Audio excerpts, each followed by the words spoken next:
아무리 귀한 것이라도 그 가치를 아는 사람만이 그것을 온전히 누릴 수가 있습니다. 우리가 흔히 사용하는 말 중에 돼지에게 진주라는 말이 있죠. 너도 나도 다 쓰는 말이지만 이 격언이 성경에서 유래됐다는 사실을 아는 사람은 별로 없습니다. 마태복음 7장 6절에 거룩한 것을 개에게 주지 말며 너희 진주를 돼지 앞에 던지지 말라. 그들이 그것을 발로 밟고 돌이켜 너희를 찢어 상하게 할까 염려하라. 복음을 전했지만 참된 가치를 깨닫지 못하는 자들을 빗대서 예수님께서 하신 말씀이죠.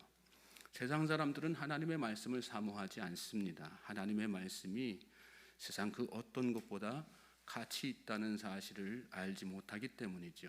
하나님의 백성이란 어떤 사람일까요? 말씀의 가치를 아는 사람, 가치를 알기 때문에 말씀을 삶의 즐거움으로 삼는 사람입니다.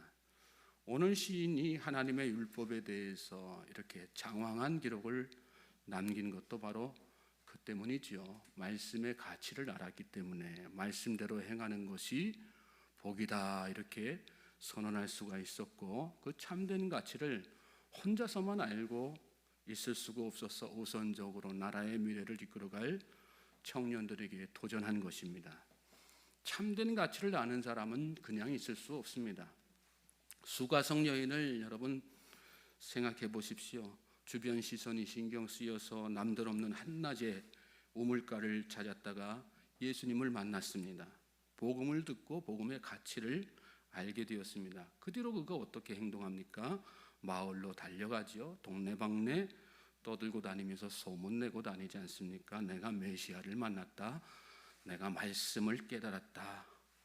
오늘 저와 여러분이 예수님을 영접했습니까? 오늘 우리는 복음의 가치를 알고 말씀의 은혜를 아는 사람들입니까? 머릿속에만 담고만 있지 말고 누리실 수 있길 바랍니다. 환경을 초월하는 말씀의 능력으로 인해서 항상 즐거워하면서 살고, 그 즐거움이 너무 커서 누구라도 붙잡고 전하지 않을 수 없는, 전하는 그 자체를 누릴 수 있는 복된 주의 백성들 되기를 주님의 이름으로 소망합니다. 그러기 위해서는 먼저 주님의 은혜를 우리가 날마다 구해야지 됩니다. 17절 말씀 보십시오. 주의 종을 후대하여 살게 하소서. 그리하시면 주의 말씀을 지키리이다. 이 말씀을 세번역 성경으로 보면 주님의 종을 너그럽게 대해 주십시오. 그래야 내가 활력이 넘치게 살며 주님의 말씀을 지킬 수 있습니다. 주의 종을 후대하여 살게 하소서. 주님의 종을 너그럽게 대해 주십시오. 은혜와 자비를 베풀어 달라고 하나님께 간구하는 것이지요. 그래야만 넘치는 활력으로 말씀을 지켜나갈 수 있다는 것입니다. 그렇습니다. 하나님께서 은혜를 베풀어 주시지 않으면 누릴 수 있는 것이 우리에게 아무것도 없습니다. 하나님께서 뭐 하나라도 누리게 하셔야 누릴 수 있는 것입니다. 말씀도 예외가 아닙니다. 내가 아무리 말씀의 즐거움을 누려야지 마음먹어도 하나님께서 은혜 주시지 않으면 누릴 수 없어요. 성경 읽는 게 고역이고요, 말씀 듣는 게 고통이지요. 순종은 말할 것도 없습니다. 여기 말씀에 주의 말씀을 지키리이다, 이 말씀은 순종하겠습니다 그런 뜻입니다. 하나님의 은혜가 있어야 영적인 눈이 열리고, 영적인 눈이 열릴 때 말씀 안에 감추어진 진리를 발견하게 되지요. 그리고 그 발견한 진리에 즐거운 마음으로 순종할 수 있게 되는 것입니다. 그래서 18절에 시인이 이런 기도를 드려요. 내 눈을 열어서 주의 율법에서 놀라운 것을 보게 하소서. 내 눈을 열어서 주의 율법에서 놀라운 것을 보게 하소서. 오늘 이 새벽에 여러분이 하나님 앞에 그렇게 기도하십시오. 하나님, 저의 어두운 눈을 밝혀주시옵소서. 말씀 안에서 주님의 놀라운 계획과 신비와 진리를 보게 하여 주시옵소서. 저로 하여금 그 말씀에 즐거운 마음으로 순종하게 하여 주옵소서. 하나님께서 응답하실 줄로 믿습니다. 19절 말씀 보십시오. 나는 땅에서 나그네가 되었사오니 주의 계명들을 내게 숨기지 마소서. 우리는 이 세상에서 나그네입니다. 우리의 본질을 깨달을 때 우리가 이 땅에서 어떻게 살아야 하는지도 알게 되는 거죠. 나그네는 잠시 스쳐 지나갈 것에 대해서 마음 두지 않고 집착하지 않습니다. 나그네이기 때문에 보다 영원한 그 본질을 붙잡아 사는 거죠. 그것이 뭐예요? 하나님의 말씀이에요. 그래서 시인은 하나님의 말씀에 열심을 가졌습니다. 20절에 보면 주의 규례들을 항상 사모함으로 내 마음이 상하나이다. 내 마음이 상하나이다 그랬는데, 이 상하나이다에 해당되는 히브리어 가르사는 산산조각난 상태를 말하는 것입니다. 하나님의 말씀을 너무 사모한 나머지 몸과 마음이 다 산산이 부서질 정도로 다 쇠해진 상태. 실제로 시인이 건강이 나빠졌는지는 모르겠어요. 그런데 분명한 건 뭡니까? 그럴 정도로 말씀을 읽고 묵상하고 암송하고 순종하기 위해서 애를 썼다는 말씀이죠. 몸을 아끼지 않고 시간을 아끼지 않은 것입니다. 은혜는 무엇일까요? 하나님께서 바로 그런 자의 영혼에 활력을 주신다는 것입니다. 저는 개인적으로 우리가 설교 말씀을 듣는 것도 참 중요하지만 말씀을 정말 깊이 있게 읽고 묵상하는 습관을 들이시기 바랍니다. 다독도 좋아요. 그런데 정독이 정말 중요합니다. 사도행전 17장에 보면 바울이 2차 전도 여행 때 네아폴리, 빌립보, 아볼로니아 그리고 데살로니아가 거쳐가지고 이 베레아에 도착을 하는데, 베레아 이전에 여러 도시들을 이렇게 다녔지만 생각보다 큰 성과는 없었어요. 대적자들의 방해가 컸던 것이 제일 원인이지요. 그런데 사람들의 토양도 별로 좋지 않았습니다. 베레아 직전에 방문했던 데살로니가가 특히 더 그랬습니다. 그런데 베레아에서는, 그 옆 동네 베레아에서는 생각외로 많은 열매를 맺습니다. 그 이유를 사도행전 17장 11절로 12절에 이렇게 기록하고 있어요. 베레아에 있는 사람들은 데살로니가에 있는 사람들보다 더 너그러워서 간절한 마음으로 말씀을 받고 이것이 그런가 하여 날마다 성경을 상고함으로 그 중에 믿는 사람이 많고 또 헬라의 귀부인과 남자가 적지 아니하나. 이 베레아 사람들은 바울의 설교를 간절한 마음으로 받았습니다. 그런데 그걸로 끝나지 않고 집에서 혹은 회당에서 성경을 펼쳐놓고 날마다 상고했다는 것입니다. 날마다 성경을 읽고 깊이 있게 묵상했다는 거죠. 그랬더니 어떤 일이 일어났어요? 그 중에 믿는 사람이 많았다.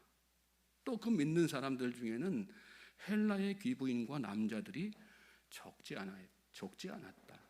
이 헬라의 귀부인과 남자들이란 어떤 사람들일까요? 우상 숭배가 몸에 밴 사람들이죠. 세상 철학으로 중무장한 사람들이에요. 우리가 전도할 때 가장 전도하기 어려운 부류에 속하는 사람들 아니겠어요? 그런 사람들이. 그런데 그런 사람들도 말씀을 깊이 있게 읽고 묵상하니 그 안에 뭐가 생겼다는 거예요? 믿음이 생겼다는 거예요. 도무지 예수님을 영접하지 않을 것 같던 그런 사람들인데 말씀을 깊이 있게 상고하다 보니 예수님을 영접하게 되었다는 그런 말씀이에요. 여러분, 이게 말씀의 능력입니다. 말씀은 말씀 그 자체로의 능력이 있어요. 감동적인 설교라서 감동하는 게 아니라 성령께서 감동케 하시니까 감동하는 것입니다. 하나님께서 은혜를 누리게 하시니까 은혜를 누릴 수 있는 거죠. 하루에 한 절을 읽더라도 여러분 깊이 있게 말씀을 묵상하십시오. 말씀 그 자체의 능력을 신뢰하면서 설교 말씀 듣는 것으로 이렇게 끝내지 말고요. 따로 말씀을 정독하고 묵상하는 그런 습관을 들이게 되면 여러분 우리 입에서 나오는 고백이 달라져요. 어떻게 해요? 야, 그 목사님 설교 말씀 되게 은혜롭더라. 그 목사님 설교 잘하시더라 해서 하나님 말씀 정말 송이꿀보다 달더라. 하나님 말씀은 정말 은혜롭고 놀랍더라. 그래서 그 맛을 알기 때문에 마음속에 더 열심히 생기고 더 갈망이 생기고 더 사모하는 마음이 생기는 거죠.